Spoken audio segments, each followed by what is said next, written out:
परिस्थिती काय माहिती की आपल्याकडे 90% राजकारणी सगळ्या पक्षाचे हे बिल्डर आहेत. त्याच्यामुळे मागच्या 10 वर्षापासून आम्ही आजपर्यंत जेवढे आयुक्त होऊन गेले प्रत्येक आयुक्ताकडे सांगतोय की हे तुम्ही लिहून दिलंय 500 रुपये स्टॅम्प करून लिहून घेतलं यांच्याकडे, त्याच्यावरती कारवाई करा. कारवाई केली जात नाही. आपल्याकडे काय माहिती का, मुळाशी कोण जात नाही. आपल्याकडे लोकसंख्या वाढती, पाणीच नाही. आता इथं नाणी बसलं, पाणी नसतं द्यायचं कुठलं पाणी. याच्यावरती नगर तुम्ही लिहून घेतलं ना महापालिकेनं बिल्डरकडनं की 500 रुपये स्टॅम्प करू की आम्ही स्वतः पाणी करू, त्याच्यावर कारवाई का होत नाही. हे ओरडून सांगून आम्ही शेवटी कोर्टात गेलो. कोर्टाने देखील मान्य केलंय की हमीपत्र वगैरे हा प्रकार चुकीचा आहे. कुठल्याही प्रकारच्या घटनेमध्ये कुठल्याही प्रकारच्या जीबीची मान्यता नाही, काहीच नाही. हे तुम्ही काहीतरी पळवाट काढायची.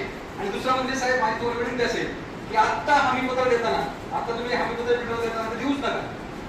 एनओसी देताना एनओसी देऊ नका ज्या बिल्डरने पाणी पुरवलेलं नाही, ज्या म्हणजे कुणीच नाही पाणी पुरवलं. हमीपत्राचा सर्रास सगळ्यांनी उल्लंघन केलं आहे. त्याच्यामुळे ज्यांनी उल्लंघन केलंय त्यांना पुढे एनओसी देऊ नका. काय होतं आपल्याकडे, या माणसाने चोरी केली किंवा 420 केला एका बिल्डरने, तरी पण त्याला परत तुमच्याकडनं चिरीमिरी दोन भेटली की तुम्ही इथं बसून हमी एनओसी देताय.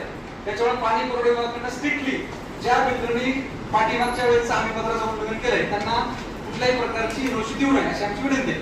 बाकीच्या गोष्टी काय नगरसेवक राजकुमार बोलतील, पण या गोष्टीमध्ये सुधारणा झाली पाहिजे. आणि तुमचे वाळवण म्हणा किंवा तुमचे अधिकारी, मी तुम्हाला म्हणलं ना, परत तो विषय रिपीट करतो की फळ प्रवर्गाचा पाणी पुरवठा विभाग अतिशय निष्क्रिय आहे. कुठल्याही प्रकारचा रिस्पॉन्स दिला जात नाही, फोन उचलला जात नाही, काही नाही, काहीही बोलतात ते.